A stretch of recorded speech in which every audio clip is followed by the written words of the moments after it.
Welcome back. Animal rights activists are calling for changes at Churchill Downs after 4 horses died in less than a week. The deaths come as horse racing's new anti-doping program that was supposed to be in place got postponed until late May. Reporter Brandon Spencer has the criticism and the response.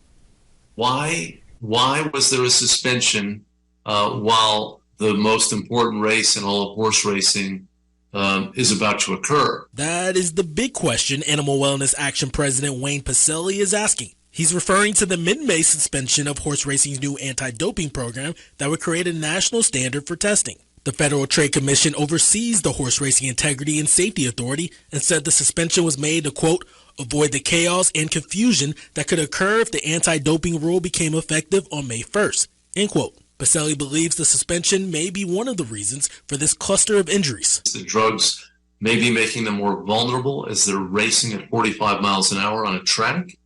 It may have to do with the selective breeding or champagne glass legs for these horses, and they may simply be more vulnerable to breakdowns because of the breeding.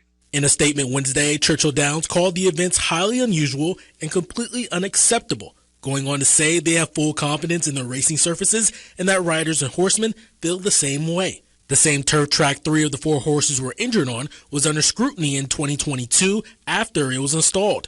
That led to it barely being used due to emerging problems. Pacelli believes the care of the horses should be at the forefront. The gambling, the pageantry, the winnings, all of those things are important. They're part of the industry, they're part of the marketing.